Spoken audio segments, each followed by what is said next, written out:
everybody. Thank you for visiting our YouTube channel. I'm Veronica Patik, and my friend Victoria Proskurovska. Is it right? Perfect. We are members of a platform, educational platform, where we met. And in time, by going through this educational process and self-discovery, we discovered each other.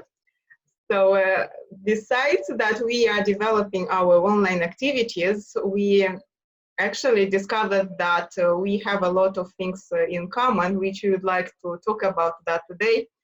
And we hope that you will get a lot of value out of this discussion. Victoria, hi. Thank you for this very nice introduction, Veronica. It's a pleasure to be here and to share part of my story with the broader audience. Victoria, could you tell us something that you think is unique to you and yeah, that is very near and dear to your soul? Well, I think probably if there's one thing I would say, it's that one should never abandon beliefs that one has, you know. Why am I saying that? Because I have been actually only this year giving a lot of thought about what kind of person I was when I was a child. And I had a lot of different thoughts and questions and things that I didn't understand. And I had a lot of dialogues inside myself as quite a big introvert, in fact. I did not share a lot of my thoughts with my parents. I'm the only child, so I didn't have any brothers or sisters, unfortunately. And so I had a lot of thoughts that later on, when I became more of an adult, so later teenager and an adult, they were kind of suppressed by, let's say, society standards and the ways of being and, you know, shablon kind of sort of framing people, you know, you do this and that and forget about everything else. That's, you know, rubbish. But it's not rubbish. What you have inside, all the questions you have, they need to be answered. And the truth is that maybe you'll go through a whole cycle, but in the end, you will come back to this initial point where you face the same questions all over again. But maybe because you are now mature, you can finally find the answer, like within yourself or with the help of external forces. And this is what has been really fascinating me recently, that, you know, a lot of the things that I had thoughts about, questions about, you know, big things and small things, like, is it good to eat other animals, you know, or animals? Is it like, does it matter if it's a wild animal or if it's a domesticated animal? You know, because they are made to be eaten, so that's okay. I'm not gonna eat, you know, a wild animal. So like things like that, or what is God? Can I understand God? You know, and I remember there was a moment in my life I was not ready, but I felt like I need to start my journey. I was in my early 20s. I wanted to get baptized because, you know, I come from the Soviet background, and I was born to an atheist family, or even atheists still, I mean, non-believers, because they, you know, and so I had no questions or answers on any of this. And so there was someone in my life who told me, you need to become an Orthodox, you know, very specifically, you have to become an Orthodox. Well, this person was also Orthodox, so that probably explains why. And no other guidance was given. But the person told me that I will find my answers and I will find my peace of my soul if I do this. And by that time, I already moved to Brussels because I was living in Brussels, Belgium at the time. So I tried to find a way to get baptized in a country which is largely Catholic. So when I wanted to become Orthodox, why make it easy when you can make it complicated? You know? the first Orthodox priest that I found, he wanted to interview me before baptizing me to see what kind of cake I was, you know. And I started asking questions, and I said, and what about this, and what about that, and how does the existence of God kind of mix with our life? And you know, and I can't even remember all the kind of questions I asked. And he was very upset with me. He said, stop asking all these questions, you just have to believe.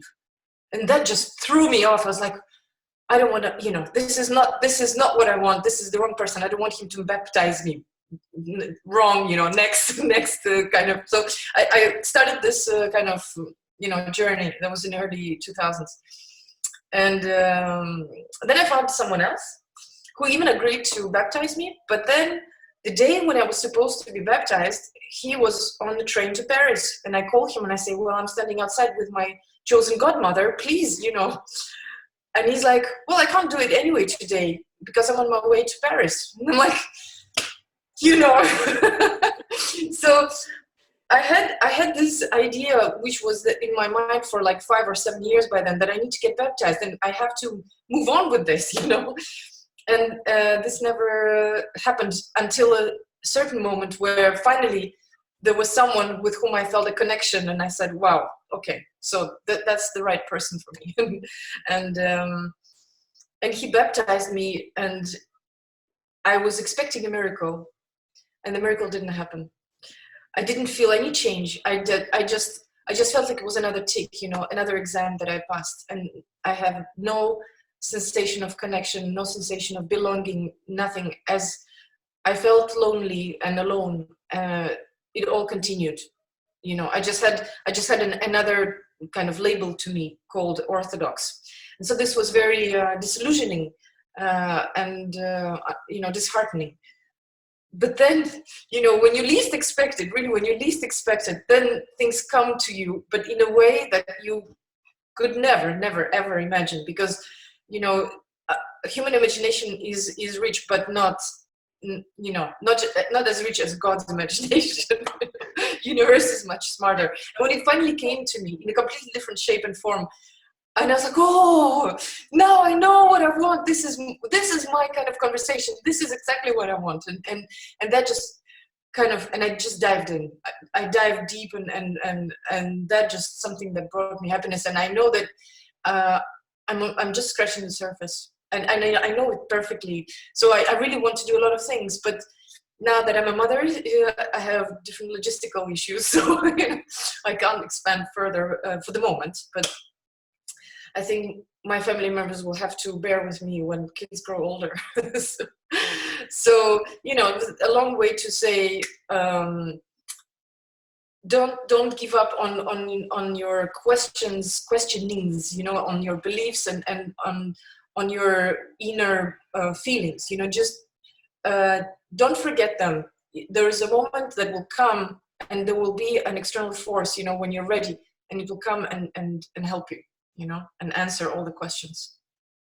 Such a beautiful share, Victoria. That actually I asked you something, but you just revealed something very sacral, I could say, about your personality. And I do appreciate that. What is interesting that I am Orthodox as well, and I was born in a village in Moldova, Republic of Moldova. And my parents just baptized me straight away. I was born, I think, within my first year of life. And it is a tradition there. Yes. And it is absolutely necessary to go through this process. Maybe young parents have different views now, but yeah, 40 years ago, it was like that. And yes, and I'm wondering how you being at this, what age have you been when you got baptized? I was probably about 23. 23. More or less. Yeah. And to be honest, I have 3 children, and my first 2 children were baptized because our relatives insisted about it, you know. And we had that pressure, do that, otherwise he will not grow healthy, and you will have a lot of issues, you know, all these kind of superstitions. And with our youngest daughter, we didn't baptize her at all till last year when she was 11. And yes, so I think this internal search, we have to find what is right for ourselves. You can't push from aside or tell somebody which path or spiritual path you must go. Could you tell more details about what happened after you got baptized? That you Yeah, well, after I got baptized, I think it was probably the last time I went to a service or a mess, whatever it's called in English. I've never been to a church ceremony again. Can you believe it? I just, I don't know, I think it was more like a fantasy of how it's going to solve my my sensation of loneliness, and even I would say to an extent fear of being alone. Being the only child and also having the kind of family of like intellectual people, kind of academics, or just being in a very scientific kind of environment, growing as a child who wants to, on the one hand, please parents, but on the other hand, kind of understanding the internal world that has nothing to do with science, or with having strict rules, but I think I had very little way of expression, of self-expression, and I just felt alone. I always felt alone, and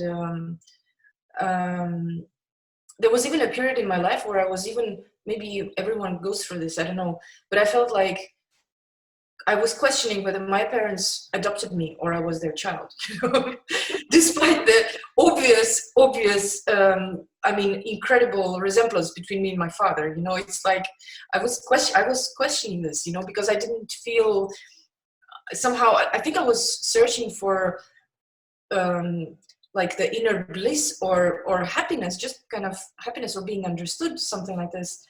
And I think this was part of the reason why I thought if I get baptized, this will come. It didn't come. Nothing changed.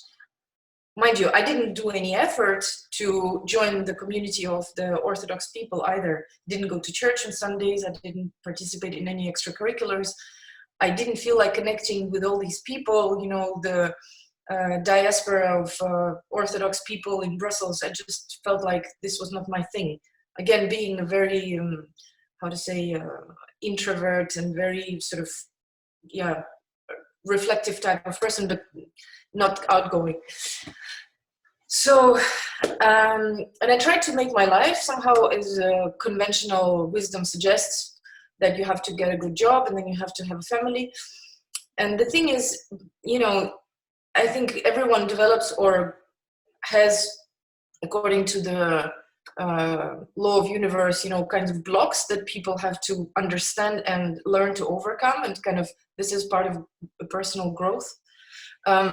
I had my blocks and I could not understand that they are blocks, and they were basically shaping my personality, and therefore I was attracting the kind of people with whom I was not happy. And I had a couple of really incredible examples, like when I look at it myself afterwards thinking, seriously, V? I mean, did you do this to yourself? Why? Are you a masochist? Why did you make yourself suffer, like crazy, being with the wrong people? This is not for you. But in the end, sometimes going through all the bad stuff, reveals what you don't want to have, what you don't want to be. And helps you to understand what you do want in your life, and so on the one hand, you can dive into feeling guilty for having done mistakes or wasted your life and so on.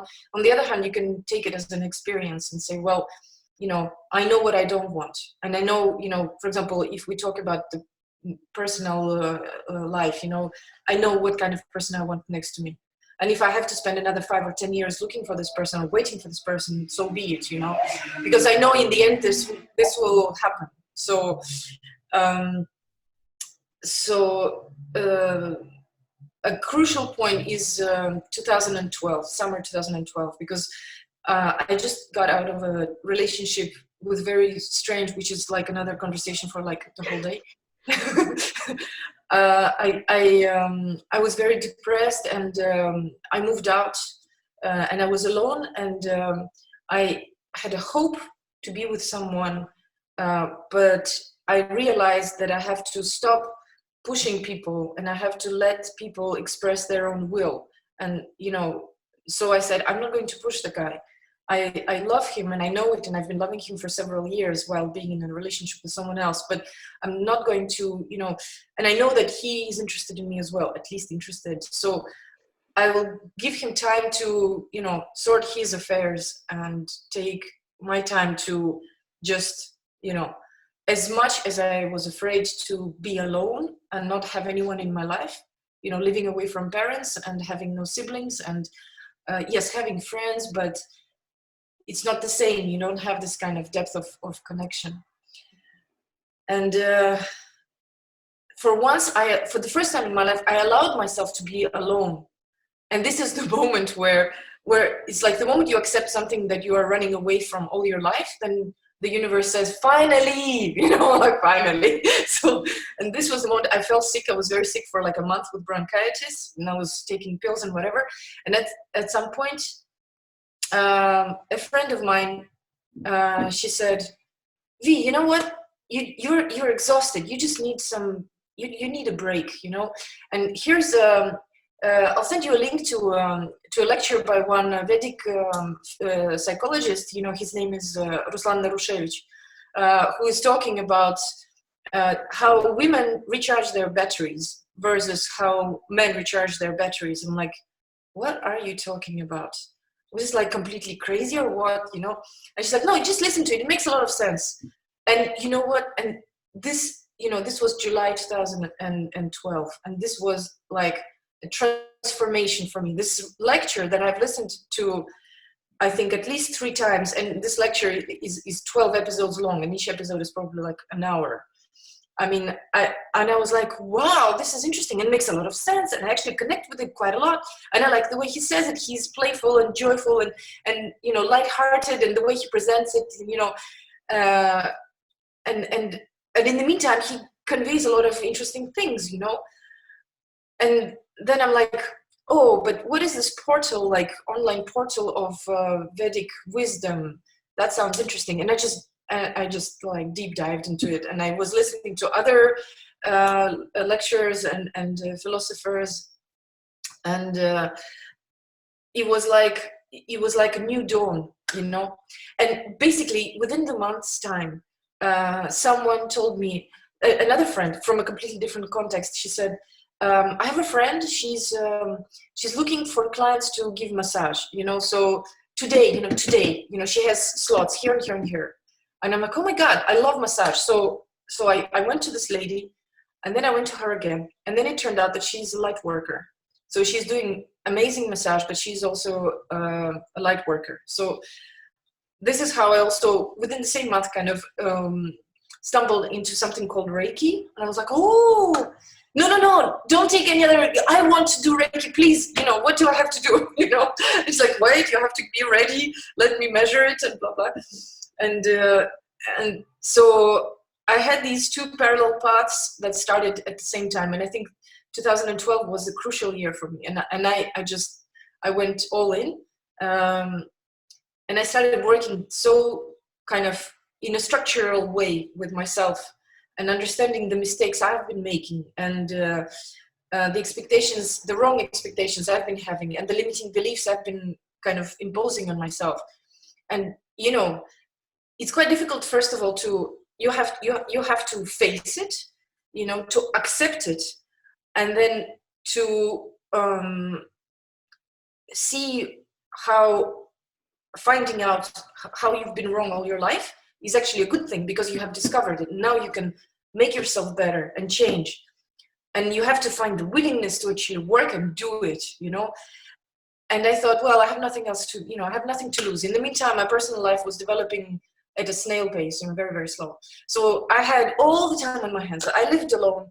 I just had to work, and I had a, how to say, a lifelong contract with my employer. Things were going fantastic professionally. It was not a problem. So I had money and I had loads of time, and I just, it was amazing. It was amazing. And these were probably the most exciting years of my life, where my parents, from being deeply disappointed with me, because I was around 35 and 33, 35, I can't remember now. Still no family, still no kids, okay, I got a job, which is I'm not a president yet of anything, like high expectations on a single child, right?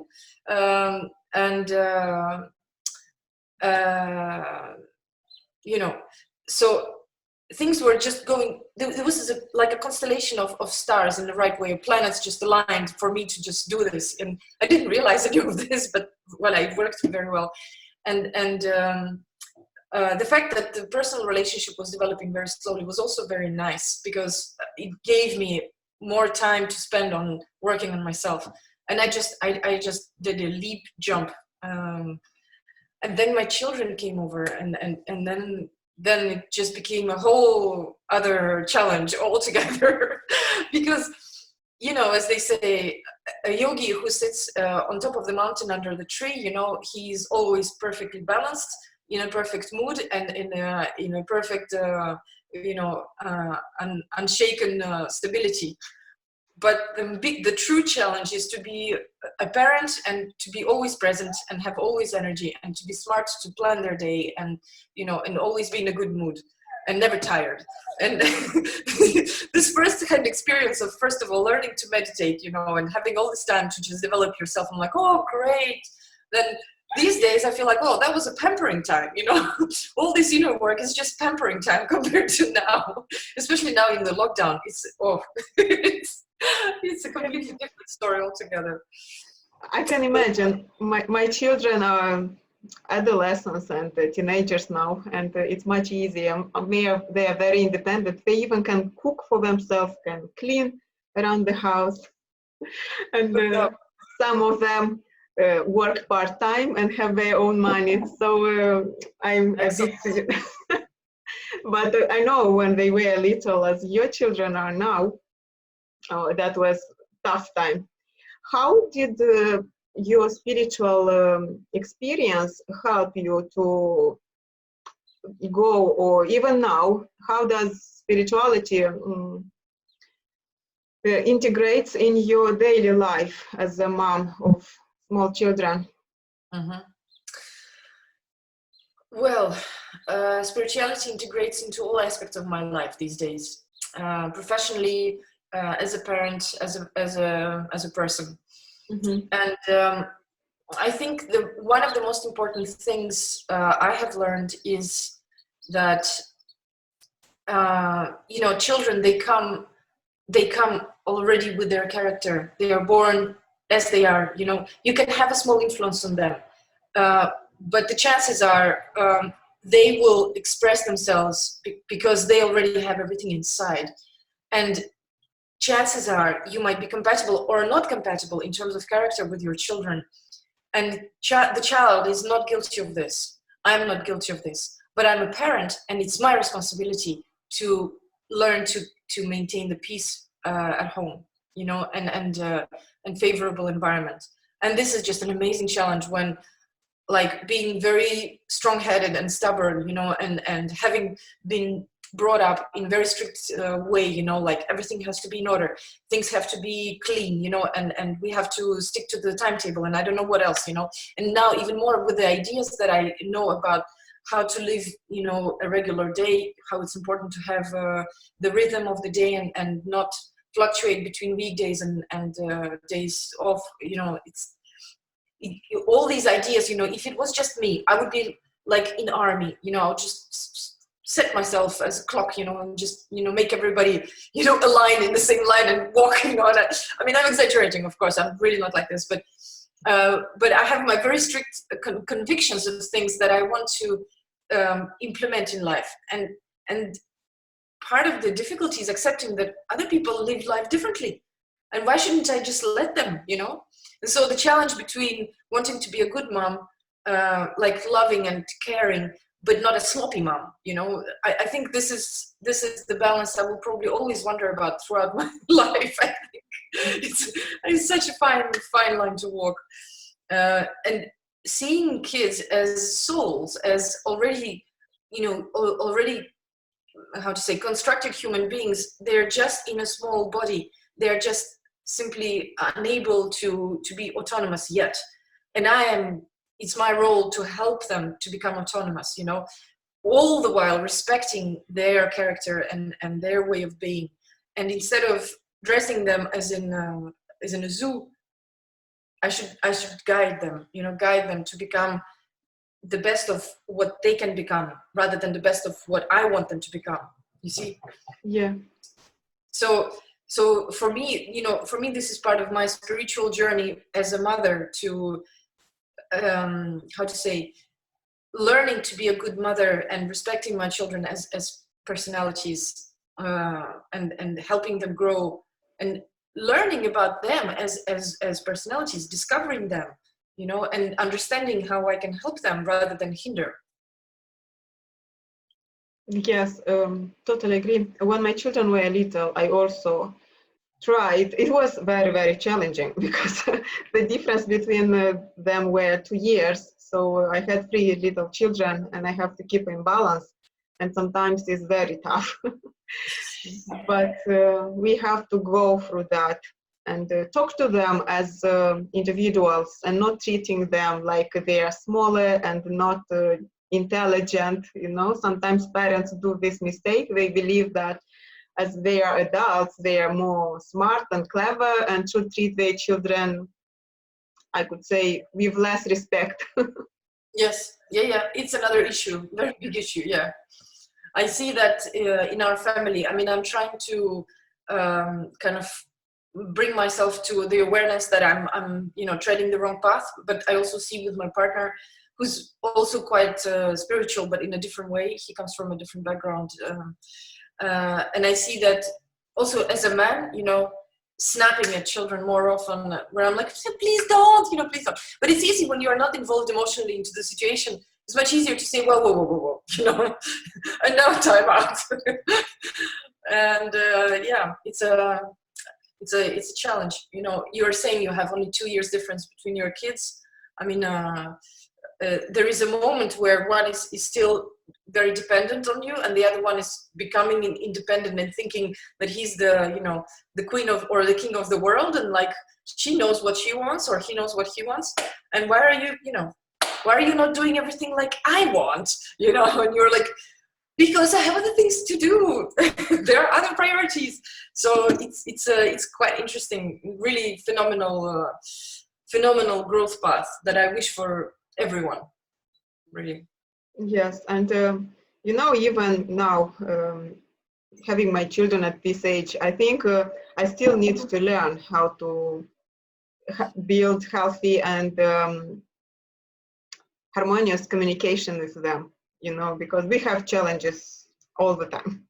Of course. Different ages, different psychological issues. I also was curious to find out, how did your spiritual journey change your life, if you can go deeper. Just think what has been different if you didn't meet that you know your teacher, which was you just mentioned. Mm-hmm. Yes, it's interesting. I never asked myself this question, but you know, I'm also I'm also a photographer, and I think in images a lot, and I think in still images. Let's put it this way, because these days, you know, videos are also playing a big role. But I remember my mom was always upset with me because every time I would take a self-portrait, she would say, "Why are you so sad?" And I would be like, "I'm not sad. I'm just calm. You know, this is my calm state of being." You know, but for her, it was like, no, you are sad, you're upset, or I don't know, angry, or I don't know what. So I didn't see this in myself, you know. For me, this was my normal state of being, whereas she saw that I was unhappy, and I didn't see it. So and she didn't know how to help me, because the only thing she could do is just ask me, what the hell is going on? Why are you so upset? You know, stop making these sad portraits. Black and white was really bad. She finished the art school, and she's now retired. She's painting, you know, so she absolutely loves color, and she works amazing stuff with color. I mean, she really masters it very well. And so for her, black and white is like 1960s, you know, where we didn't have color film yet, you know. Like, she's like, upgrade yourself, Victoria, you know. She just couldn't get the beauty of black and white. For me, I had really a black and white phase. I was doing a lot of not bad black and white photography, I think.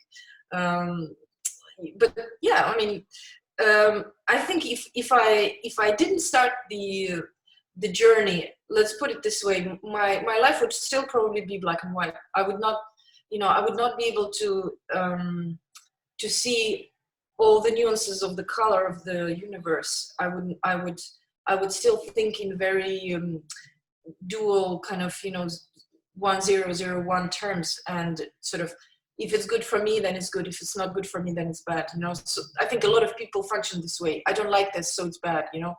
And I think learning to see and to develop a taste for appreciating everything that comes your way, not as good or bad, but as an experience, simply an experience, you know, and have a taste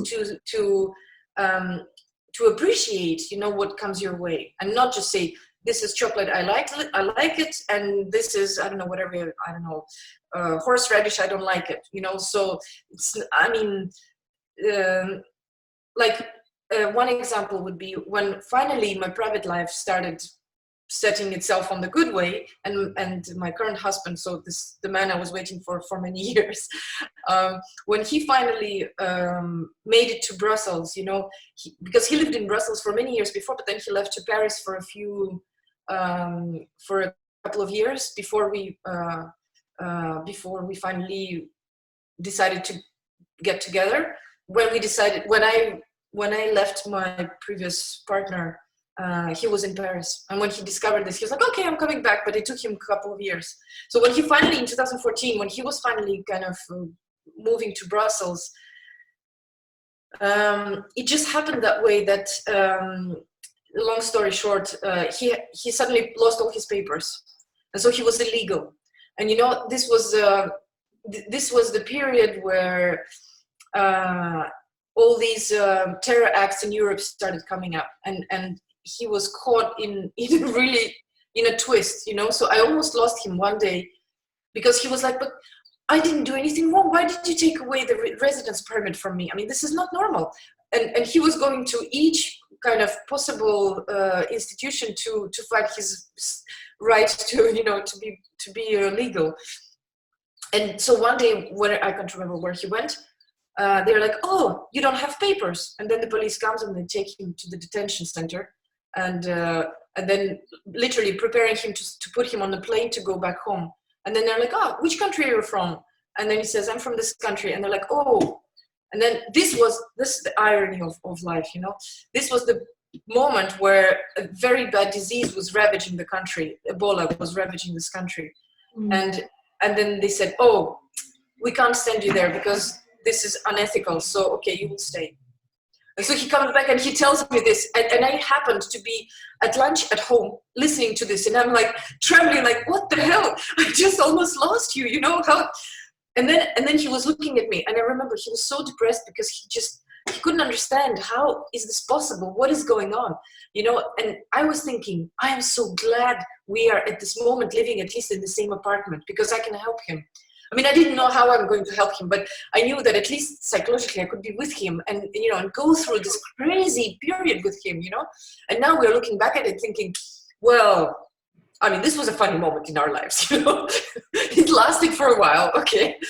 And I mean, we had to hire a lawyer who managed to set everything perfectly fine. So now we are absolutely legal, and our children are Belgian, so everything is fine. But that moment, and I thought, I never had a moment of like anger, for example, or feeling of like it's unfair or something like this. Because by then I was already a little bit more open, and I thought, wow, but I thought it's amazing that before we start normal kind of traditional concept life, we go through these huge challenges, because challenges bring us closer together and make us a strong couple, And so now, like the little shishi, as he says, you're a little bit shishi, meaning like you're not behaving normally, you're difficult, This is just wind, It's so minor that it's, compared to what we went through. Sometimes I remind him, like, do you remember, like, why are you worried that you lost your job? Do you remember you were almost like out of this country forever, and he's like, yeah, it's true. I mean, let's relativize a little bit. So it's an incredible difference in how you see things coming, Becoming spiritual doesn't mean you just, you're in the position of a lotus tree every day, or a lotus flower. I mean, you still live your life. You still kind of, you still deal with the results of your actions in the past, and you still have to learn to, try to kind of not mess up today for tomorrow's sake. It's still a journey, and I don't know, but probably I will still have a few lives left before I join the higher realms of existence. But at least I am awake now, at least I know that things can be looked at from different points of view, and we should not stress about small things, basically. Yes. Yeah, and I appreciate you share that with us. And uh, all this realization which you have going through, and your experience and understanding about how important is to implement in your life the values you get from your learnings and wisdom you are following. I want to say that recently you came up with the idea of sharing this wisdom with the world, with women and men who would like to make a change or clarity in their lives, and understand maybe why they are stuck in themselves, and what could be the solution. I would like you to share a bit about this initiative. Yes, I think this was something that was in the making, at least inside my head, for a while now, for a long while now. And I feel that there is nothing better than using your experience to help someone else who might be going through something similar, or who can relativize things to a certain degree, to understand how an experience that might be a little bit further away from mine can be applicable to their life. And beyond that, to discover what I have discovered, even if it's not directly from the source, still I think light workers, they share the light which is not their own. They share the light of God, and we can also, let's put it this way, we can, as mirrors, reflect. We can also reflect the light we see and share it with others. Just be the mirror, reflecting the good things that we find in life, and give it to others who haven't received it yet, so they at some point also start doing the same. And this way we spread more light in the world. Maybe a little bit high-pitched, but what I mean is the little I have learned since 2012, and it has been quite a constant stream of learning. Some of it is important in a deeper way, and some of it is more important in a very practical way. And I think a lot of people these days, they live as they were taught, but what they were taught is not necessarily ideal for today's world. And I think we have to learn to combine being happy as spiritual beings, as human beings, with being successful. as professionals, and being there is a good French word, épanoui, being successful and happy and fulfilled as parents, because I think we often, at least what happened to me at some point, I thought, well, I am working over hours, I'm doing so many things, how the hell am I going to be a mother? There was one thing that happened to me when I started my spiritual journey, is that I realized that a lot of the stuff I've been doing, I don't want to do anymore. A lot of the people I have been seeing before, I don't want to see them anymore. And it was difficult, it was like I had, like a snake sheds its skin, I had to shed like all my surroundings, all kind of my entourage, everything. And I'm like, but what am I going to do? How am I going to live? Who am I going to talk to? Am I making myself an outcast? But I'm already so introvert. How am I going to survive now that I've spent so many years building like a circle of friends here in Brussels when I moved? It was difficult. And then I thought, do I want to continue forcing myself be with people with whom I do not connect anymore? Or do I want to make new friends with whom I find it easier to connect, And, there is a saying, you cannot buy a new dress before you throw away the old one. You have to make space for new things to come. So you have to be able to, shed some of what you had before, because it's becoming obsolete in order to move on to the next phase. And then suddenly I realized that even the job I was doing, I could not do it anymore. I was great at this. People were telling me, why are you leaving? How is it possible management is letting you go? You're so good. And I was like, it's time to go. It's time to move, because I think in the other job I will be happier, because I will probably connect better with them. But you know what? It was not, no.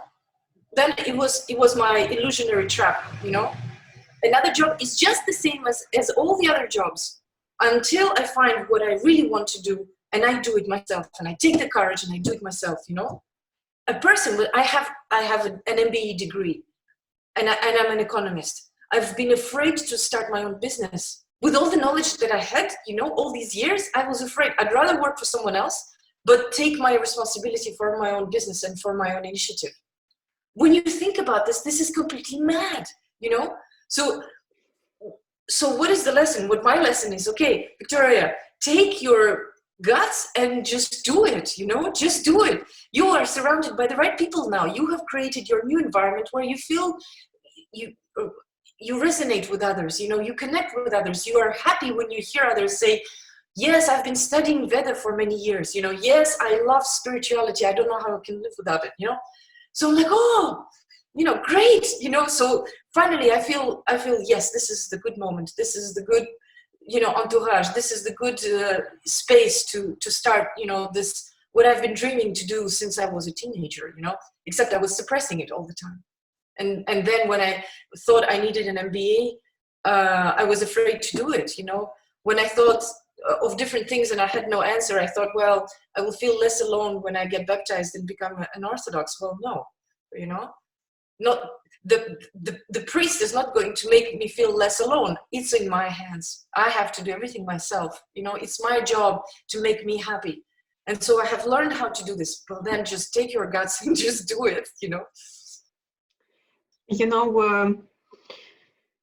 There is maybe confusion, because sometimes we believe that a specific confession or religious is that spirituality we are aiming, Exactly. And that could be a conflict maybe when people who are very orthodox in, specific confession, yeah, that could be a problem. How do you see this? Because for me, I know I was baptized, I know what is orthodoxy about, but still I can see the difference between a spiritual life and a religious behaving or having a religious lifestyle. Yes. For me, spirituality and religion are not necessarily the same things. They can be, but they're not for me. Because today we have a huge disconnect between the church and the rules that people have to follow when they go to the church or mosque or whatever they are called everywhere else. There is a difference between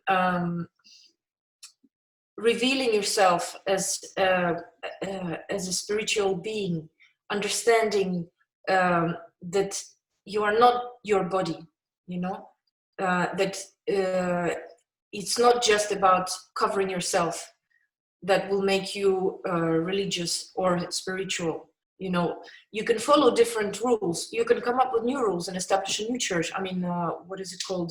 This scientific, I can't remember what it's called now. The scientific kind of church, sort of, I can't remember what it's called. Anyway, I mean, you can set your own new rules and say that, okay, I've seen the prophet or whatever. I've seen God. He gave me the word and follow me. I mean, it's not about that. It's as, for example, Tursunov, he says, it's not important which confession you are part of, but it's important that you understand and you have seen the proof of the tradition working through huge lengths of time. So it's not about how novel or how fashionable the confession is, or how traditional it is, because if in your village everybody has always been Orthodox or Christian or I don't know, Muslim, whatever, it's not about that. It's about your personality. I mean, how you see your connection with I want to say with God. I mean, how do you understand, your purpose, your life's purpose, how you understand your role in the society. Why are you today and now, why are you in the body of a human? What is your role? What is your responsibility? How you have to be with others? What is your purpose? All these questions you can ask, no matter the confession, no matter the part of the world you live in, and it doesn't matter. The point is, if you stumble into the priest who says you are asking too many questions, you just have to believe, then of course this, for me, and I'm so glad I walked away from that person, this is a way to develop la haine, to develop hatred, and even further disconnect with the church. Because if I come with questions that have been bothering me for many years, I want to understand. Of course, I will believe, but show me the way. Don't just blindfold me and say, take my hand and I will bring you. What I love about Veda is that they have answers to all questions, and you can ask all questions. No question is a bad question, and it will be answered. There are so many sacred texts that, 100 lifetimes will not be enough to read all of them, So in a way, of course, I want to learn Sanskrit and go and read the sacred texts. I think this is probably one of the biggest ecstatic moments I expect in my life to happen, But having people who have already invested themselves in and become teachers for me, this is just as good, I listen to them. I understand they filter the knowledge and the wisdom through their lens. That's fine. Up to me to decide what I take and what I leave. But what is important is that I take the time to understand the spiritual side of it, not the traditional sort of les coutumes, the habits of going to the church on Sunday or meditating every morning, or I don't know, carrying a cross on your chest. They are more like triggers for you and a reminder for you to know what you should do for you to help to become a spiritual person.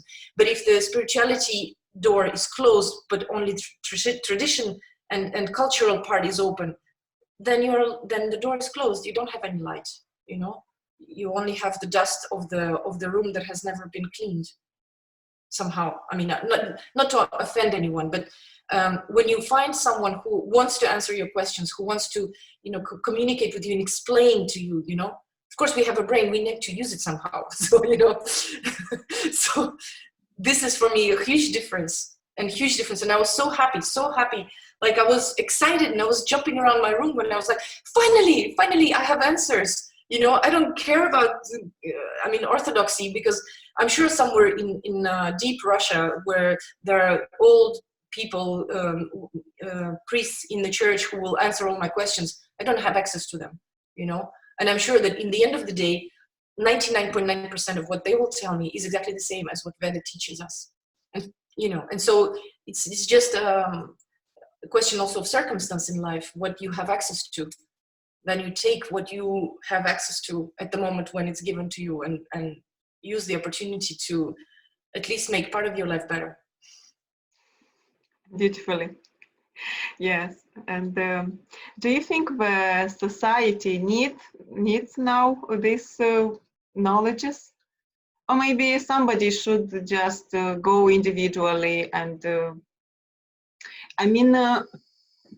how important is it to share with the world what we both have learned during the years by going on the similar path of self-discovery? And Mm-hmm. I think it's very important. They say knowledge that is not shared is dead.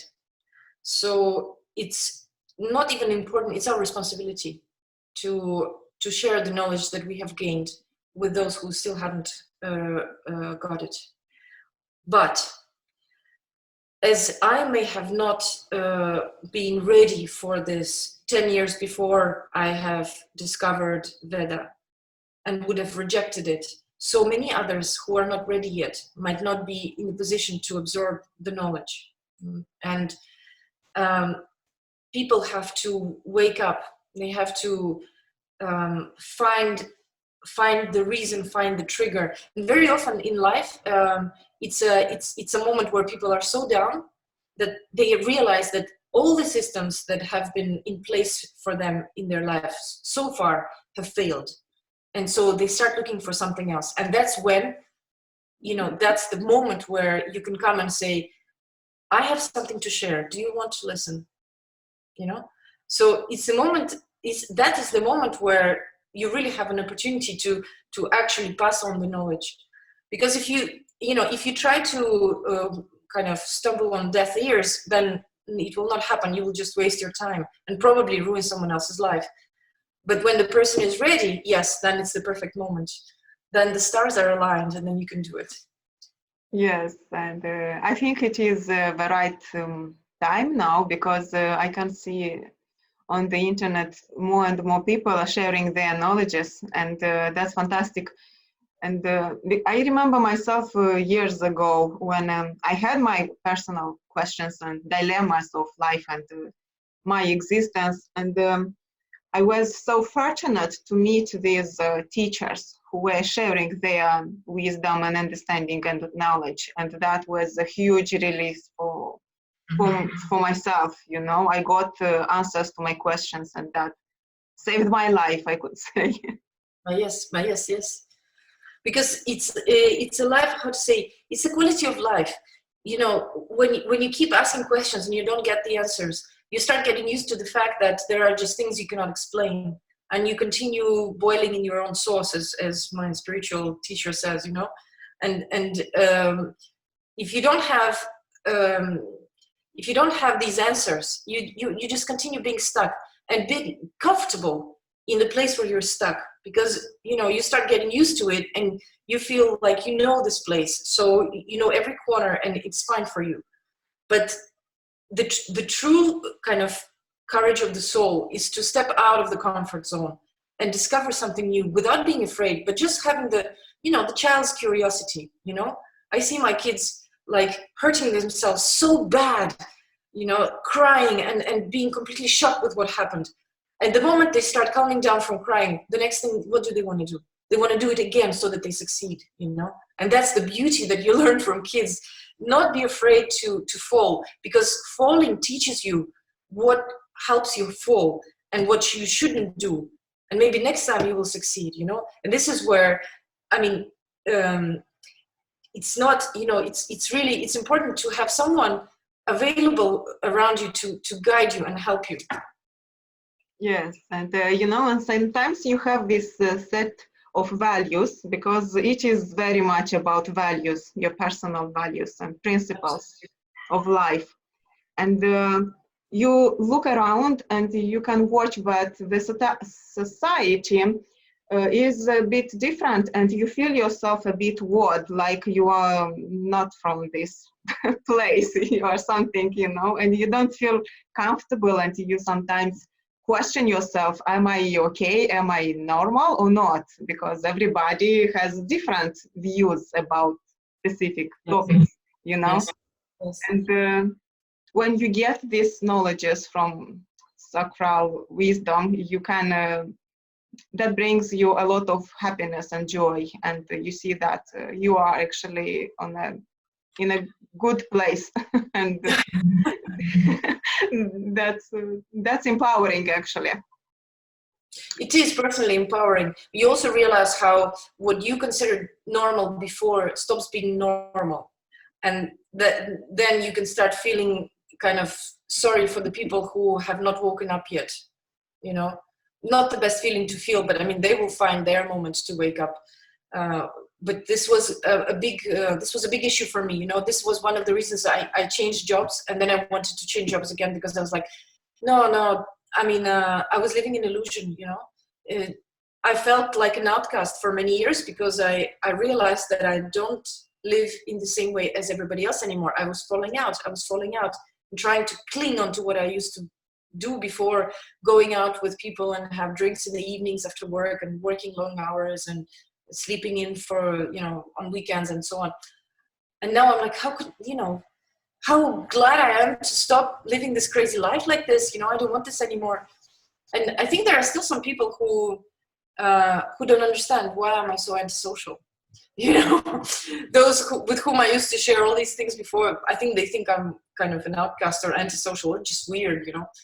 But the good thing, I don't give a damn, you know.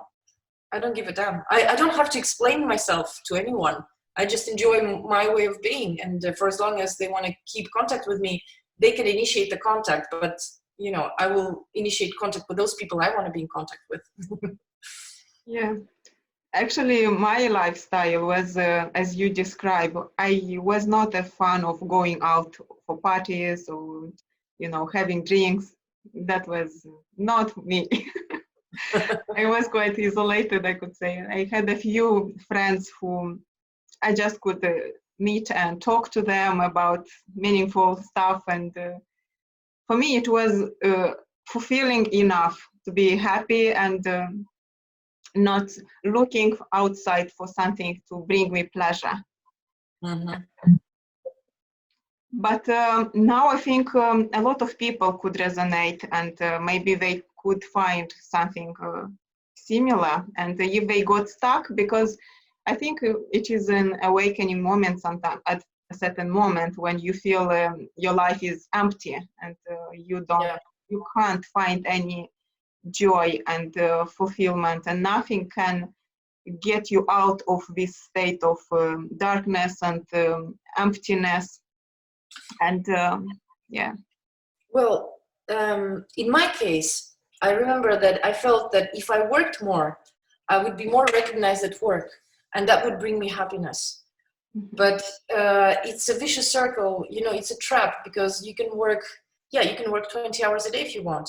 You can work weekends, but at some point you'll discover that you feel like you're a slave.